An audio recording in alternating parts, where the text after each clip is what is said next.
Good morning students. आज हम तृतीय विश्व, जिसे तीसरी दुनिया भी कहा जाता है या जिसके लिए थर्ड वर्ल्ड शब्द भी यूज़ किया जाता है, उसके बारे में चर्चा करेंगे। आप सभी ने तृतीय विश्व या तीसरी दुनिया का नाम अवश्य सुना होगा।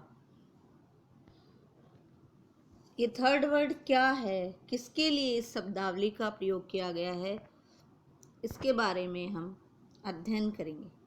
तीसरे विश्व की कंसेप्ट आखिर क्या है? तीसरी दुनिया शब्द का सर्वप्रथम प्रयोग एल्फ्रेड सोवी, एक फ्रांसीसी लेखक हुए हैं, उन्होंने किया था 1952 में। एल्फ्रेड सोवी फ्रांसीसी लेखक, 1952 में इन्होंने सबसे पहले थर्ड वर्ल्ड शब्द का प्रयोग किया था। अब ये तीसरे विश्व की अवधारणा क्या है, इसके बारे में हम अध्ययन करेंगे। तीसरा विश्व यानी वे देश जिनका उन देशों का समूह जो कच्चा माल पैदा करते हैं, जो बड़े देशों के कभी उपनिवेश थे और आधुनिक औद्योगिकरण से बहुत दूर हैं। अर्थात इसमें सामान्यतः एशिया, अफ्रीका और दक्षिण अमेरिका के क्षेत्र के वे नवोदित देश आते हैं जो सदियों से उपनिवेशवाद का शिकार रहे हैं। ये देश काफ़ी समय तक, यानी एशिया, अफ्रीका और दक्षिणी अमेरिका के वे क्षेत्र जो काफ़ी समय तक उपनिवेशवाद का शिकार रहे और बाद में स्वतंत्र हुए हैं और बहुत अधिक विकास नहीं कर पाए हैं और आधुनिक औद्योगिकीकरण से तो बहुत ही दूर हैं, उन्हें तीसरी दुनिया के देश कहा जाता है।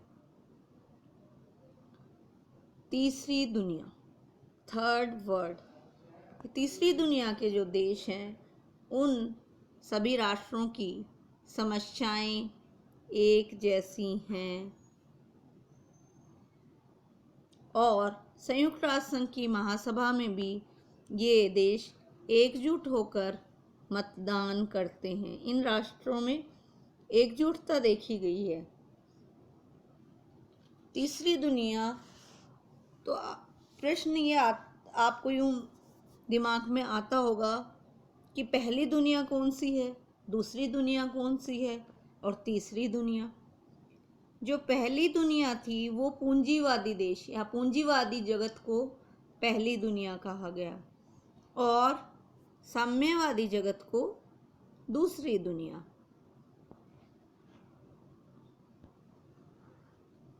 यानी पूंजीवादी देश पहली दुनिया और साम्यवादी देश दूसरी दुनिया।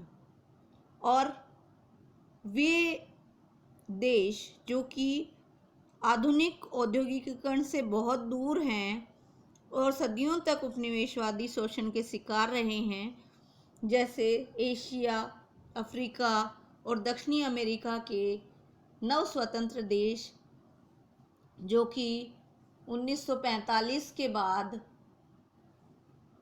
स्वतंत्र हुए, वे देश जो विकास की दृष्टि से अभी भी काफ़ी दूर हैं, उन्हें तीसरे विश्व की अवधारणा में शामिल किया गया है या उन्हें थर्ड वर्ल्ड की संज्ञा दी जाती है।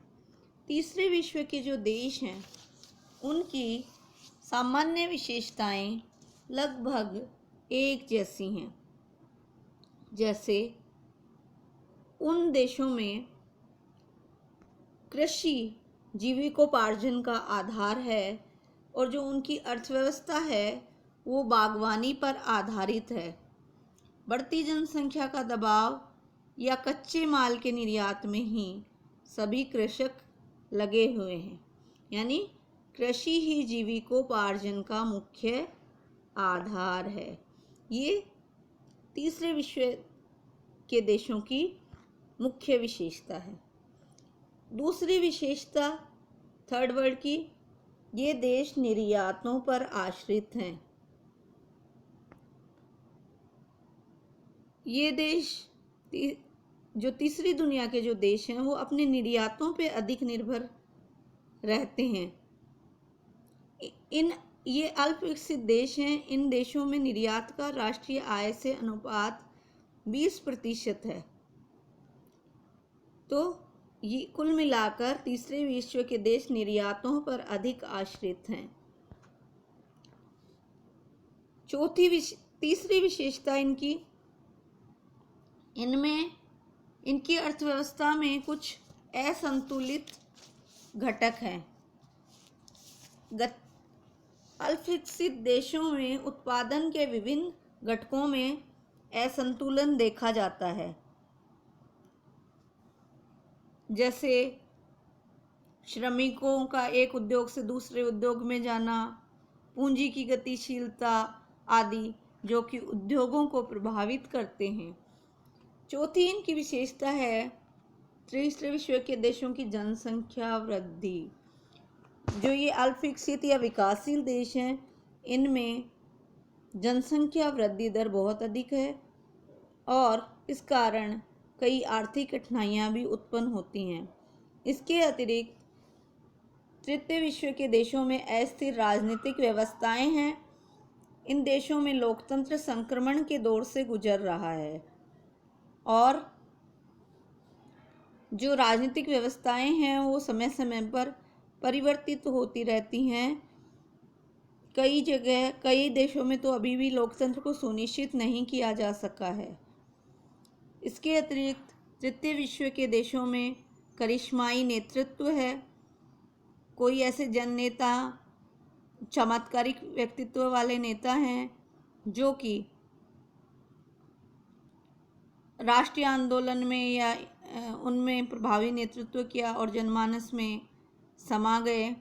ऐसे नेतृत्व, अद्वितीय व्यक्तित्व वाले लंबी अवधि तक उनकी राजनीतिक व्यवस्थाओं पर छाए रहे।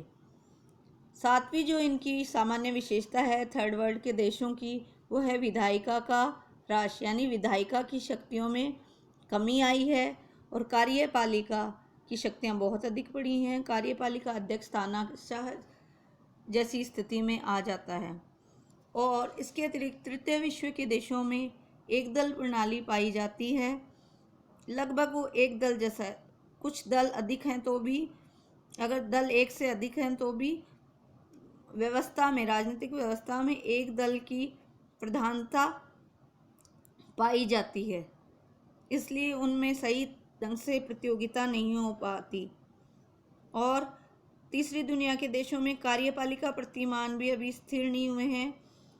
कार्यपालिका पद तानाशाहों के हाथों में चला जाता है और सामान्य ढंग से कार्यपालिका का अध्यक्ष चुनकर नहीं आ पाता है। इसके अतिरिक्त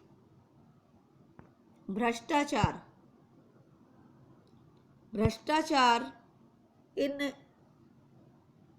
देशों की, जो तीसरी दुनिया के देशों में भ्रष्टाचार की आम शिकायत है और इनमें विलासितापूर्ण खर्चे भी बहुत अधिक हैं। इसके अतिरिक्त तीसरे विश्व के देश जो हैं वो सैन्य सामग्री पर भी बहुत अधिक खर्च करते हैं। यानी भ्रष्टाचार, विलासितापूर्ण खर्चे, ये तीसरी दुनिया के देशों की आम बात है और इसके अतिरिक्त सैन्य सामग्री पर भी तीसरी दुनिया के देश बहुत अधिक खर्च करते हैं। इस प्रकार तीसरे विश्व के देशों की ये कुछ सामान्य विशेषताएं हैं। अगले लेक्चर में हम तृतीय विश्व के देशों का तृतीय विश्व के देश और अमेरिका, इसके बारे में अध्ययन करेंगे। धन्यवाद।